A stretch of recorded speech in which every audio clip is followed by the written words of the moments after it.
नमस्कार अमरावती. अमरावती जिल्हा स्त्री रुग्णालयातून एक हृदयद्रावक घटना समोर आलीय. रुग्णालयाच्या 3ऱ्या माळ्यावर असलेल्या नवजात शिशु अतिदक्षता विभागात पहाटे 3:30च्या सुमारास व्हेंटिलेटरमध्ये स्फोट झाल्याने अचानक आग लागली. या कक्षात तब्बल 39 नवजात बालकांवर उपचार सुरू होते.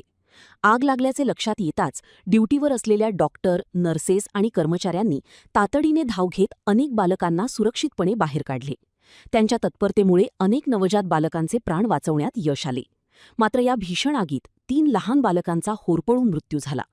दरम्यान आगीतून बाहेर काढण्यात आलेल्या 6 बालकांना पुढील उपचारासाठी सुपर स्पेशालिटी रुग्णालयात दाखल करण्यात आले आहे. जिल्हा स्त्री रुग्णालयातील नवजात शिशु या वार्डामध्ये भीषण आग लागल्याची घटना घडलेली आहेत. आपण थेट दाखल होत आहेत. याच वार्डामध्ये नवजात शिशु आयसीयू कक्ष ज्याला म्हणतात आणि या कक्षामध्ये रात्री पहाटेच्या दरम्यान 3 वाजता दरम्यान भीषण आग लागली. 3 नवजात बालकांचा होरपळून मृत्यू झाल्याची सुद्धा भीषण घटना घडलेली आहे. दुर्घटना घडलेली आहेत.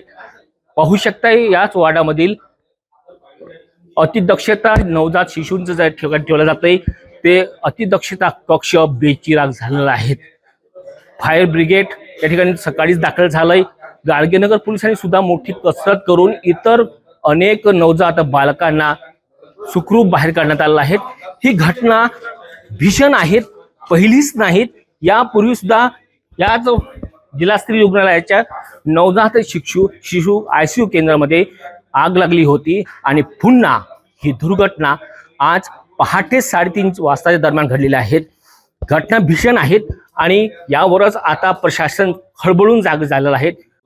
येथील नवजात शिशूंना बाहेर काढण्यात आलेलं आहे.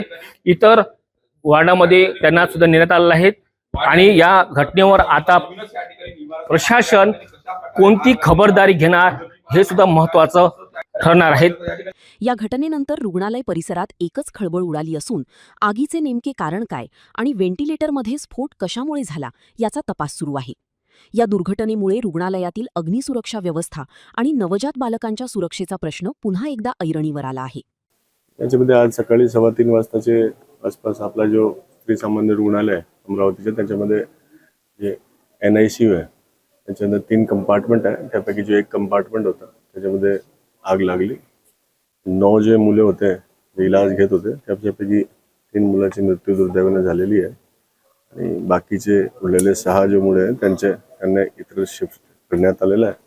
प्राइमा फेसी जो हा आग आहे ते जो व्हेंटिलेटर में आग लागलेली आहे आता यांच्या पुढे आपण शोध करत आहे.